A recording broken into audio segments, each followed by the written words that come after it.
आप सभी वैष्णव जन को श्री हरिवंशी श्री सद्गुरु देव भगवान की जय हो। आरंभ में कठिनाई होती है, पर ऐसी ऐसी युक्तियां हैं कि जिनके करने से मन वश में होगा ही। जब तक मन उसमें लीन नहीं होगा, तब तक केवल पढ़कर वह आनंद आप ले ही नहीं सकते। आप करना चाहें तो मैं एक युक्ति बतलाता हूँ, पर वह होगी करने से ही। मान लें आप हरे राम या राधा नाम जपते हैं, इसको जपते रहें, पर प्रत्येक मंत्र के उच्चारण के साथ एक बार आप ये ध्यान कीजिए कि श्री प्रिया प्रीतम एक वृक्ष के नीचे खड़े हैं। संध्या के समय कहीं चले गए हैं, टीबे पर बैठकर देखिए या पहाड़ी पर बैठकर देखिए। एक सड़क है, अत्यंत सुंदर सड़क है, और उस पर वृक्ष ही वृक्ष लगे हैं। अब प्रत्येक वृक्ष के नीचे आप एक बार श्री कृष्ण को एवं श्री राधा रानी को देखिए तथा माला के मन के फेरते चले जाइए। इस प्रकार 3 माला वृक्ष के नीचे बार बार श्री प्रिया प्रीतम का दिव्य चिंतन करते हुए 3 माला कीजिए, इस दृढ़ निश्चय के साथ कि ये हमें करना ही है। ये अभ्यास यदि बढ़ गया और कहीं कहीं माला हरे राम की या श्री राधा नाम की हो गई, षोडश नाम की हो गई, तो आगे मन को टिकाने में बड़ी सुविधा होगी। पहले 3 माला से अभ्यास करें, फिर माला बढ़ाते चले जाएं। वास्तव में यदि आप चाहते हैं तो आपको ये करना ही पड़ेगा।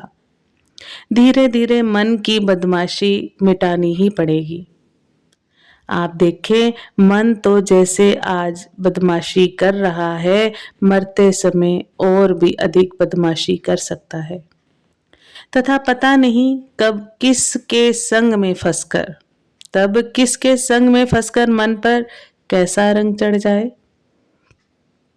अतः उसके पहले ही मन की बदमाशी को पूरी तरह से मिटा दे। उसके लिए ये बड़ी सुंदर युक्ति है। एक युक्ति और भी है, पर पहले आप इसे करें, फिर आगे की युक्ति कभी और बताई जा सकती है। वह युक्ति संक्षेप में ये है कि जैसे माला का जो नियम चल रहा है वे चले, पर खूब कड़ाई से ये नियम बना लें कि लगातार 3-4 घंटे बैठकर हमें ब्रज की संबंधी चीजों की याद करनी है।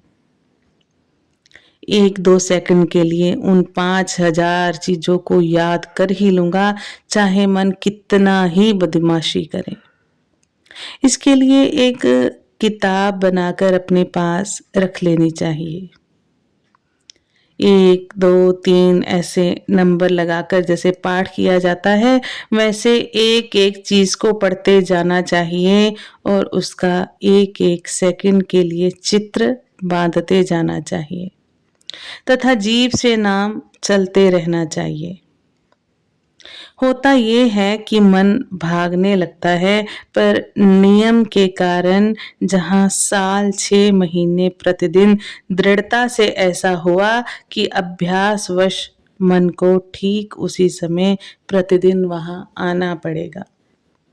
पर बिना नागा इस नियम को निभाने से ही सफलता मिलती है। हाजिरी, मुलाहिजा, शिष्टाचार के फेर में पड़ने पर तो कोई नियम नहीं सदता। पहले आप ये 3 माला वाला नियम आज से और अभी से शुरू करें और इसको खूब कड़ाई से चलाएं, खूब इसको कस के चलाएं। देखें, विषयों में सुख नहीं है, पर तो भी सुख की भ्रांति होती है। इसका रहस्य मैं आपसे निवेदन करता हूं कि यह भ्रांति क्यों होती है। मान ले खूब जोर से भूख लगी है।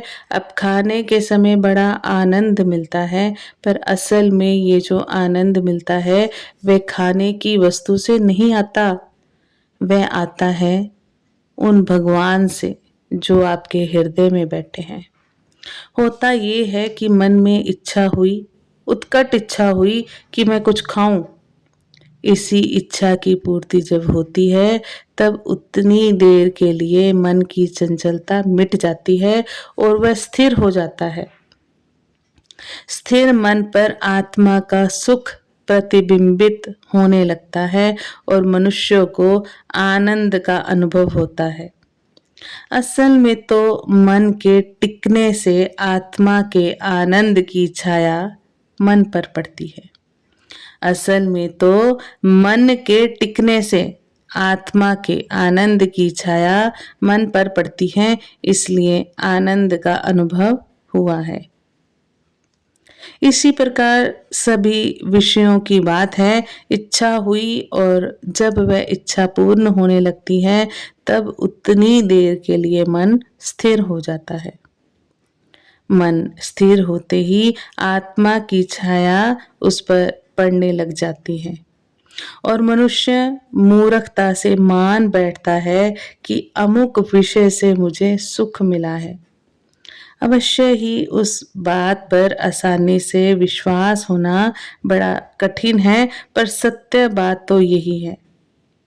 इसलिए मन को ठीक स्थिर करने की आवश्यकता है। यही मन जब भगवान में स्थिर हो जाता है, तब तो ऐसा विलक्षण नित्य सुख मिलता है कि फिर वह कभी भटकता नहीं, फिर वह कभी मिटता नहीं। वह आनंद नित्य है और उसे प्राप्त करके जीव निहाल हो जाता है।